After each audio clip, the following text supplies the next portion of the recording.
નમસ્કાર મિત્રો, ભાવનગર જિલ્લાના ઘોઘા તાલુકાના વરકડી વર્તેજ પોલીસ સ્ટેશન વિસ્તારમાં 16 અને 18 ઓગસ્ટ 2026ના સમયગાળાની આસપાસ રોયલ એસ્ટેટના લેબલવાળી દારૂની બોટલો પીવાથી ગંભીર ઘટના બની છે અને લગભગ 67 લોકો અસરગ્રસ્ત થયા હતા.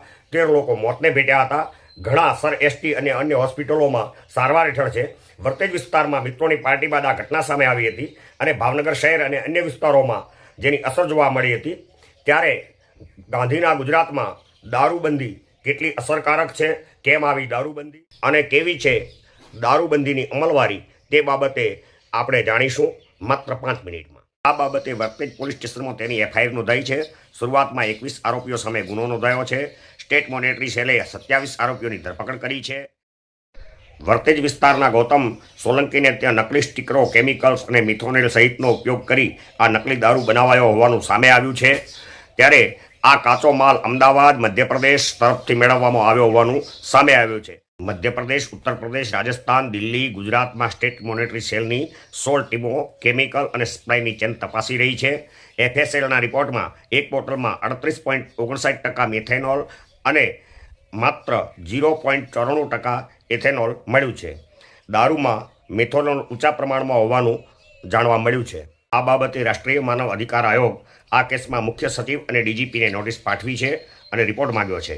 આઈજીપી ગગનદીપ ગંભીરના માર્ગદર્શન હેઠળ પોલીસ અધિકારીઓ, કર્મચારીઓના નિવેદનો લેવાઈ રહ્યા છે અને પોલીસ કર્મચારી અધિકારીઓ સામે કાર્યવાહીના સંકેત મળી રહ્યા છે. ત્યારે આપણે જાણીશું ગુજરાતની દારૂબંધી અને એનું અમલીકરણ બાબતે વિગતવાર. વર્તમાન સમયમાં દારૂબંધી અને ડ્રગ્સને લઈ વિવાદ ચાલી રહ્યા છે. વિશ્વનો દારૂબંધીનો સૌથી લાંબો કાર્યકાળ ગુજરાતનો છે. ગુજરાત રાજ્યમાં દારૂબંધી 1960થી અમલમાં છે. 1 મે ગુજરાત રાજ્યની સ્થાપના સાથે દારૂબંધી અમલમાં આવી હતી. આ દારૂબંધી મહાત્મા ગાંધીજીની ઈચ્છાને લઈ અને તેમના કટ્ટર અનુયાયી મોરારજી દેસાઈને ગાંધીજીના મૃત્યુ પછી 12 વર્ષ બાદ એનું અમલીકરણ કરાવવામાં સફળતા મળી હતી અને પ્રથમ મુખ્યમંત્રી ડોક્ટર જીવરાજ મહેતાના શાસનમાં તેની અમલવારી થઈ હતી. એ વાત અલગ છે કે મોરારજીભાઈ દેસાઈ 1956થી 1957માં બોમ્બે રાજ્યના મુખ્યમંત્રી હતા. કેન્દ્રમાં નહેરુ સરકારના મહત્વના સભ્ય હતા અને ત્યારે મહાગુજરાતની માંગને લઈ ખુલ્લેઆમ વિરોધ કરી આંદોલનકારી ગુજરાતીઓ ઉપર દમન ગુજાર્યો હતો. કઠોર પોલીસ કાર્યવાહી કરી હતી અને ફાયરિંગના આદેશ આપ્યા હતા, જેને લઈ 105થી વધુ આંદોલનકારીઓ શહીદ થયા. ત્યારે 1 મે ગુજરાત સ્થાપના દિવસને શહીદોની યાદમાં પણ યાદ લોકો કરે છે. દારૂબંધીનો કાયદો ઈસવીસન 1949માં બોમ્બે પ્રોહિબિશન એક્ટ તરીકે અમલમાં આવ્યો હતો.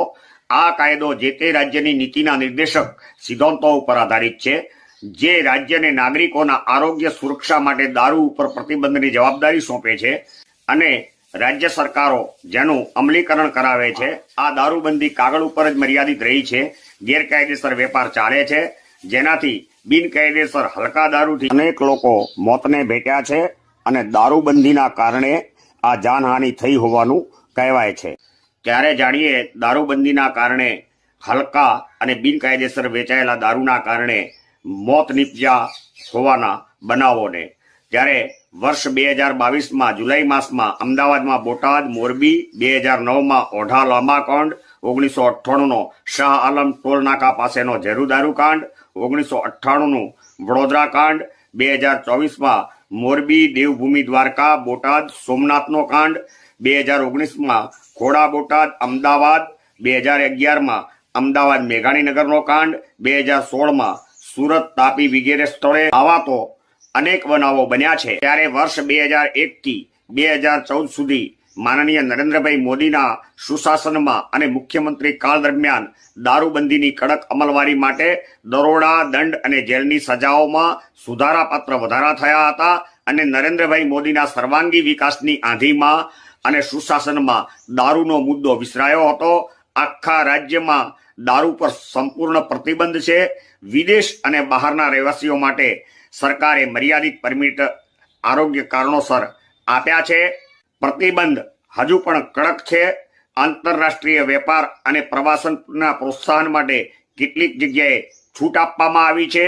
ગિફ્ટ સિટી ગાંધીનગર 2023થી રાહત કર્મચારીઓ, માલિકો અને મહેમાનો માટે હોટલ, રેસ્ટોરન્ટમાં વેચાણને મંજૂર છે, જેનાથી 2025માં 94 લાખની સરકારને આવક થઈ છે.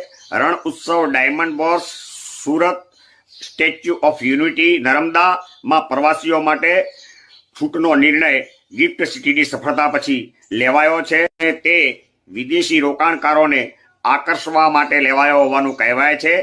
ત્યારે આપ શું માનો છો દારૂબંધી વિશે? ગુજરાતમાં દારૂબંધી વિશે આપનું શું મંતવ્ય છે? કોમેન્ટ કરો, લાઈક કરો, સબસ્ક્રાઇબ કરો અને શેર કરો. ભારત માતા કી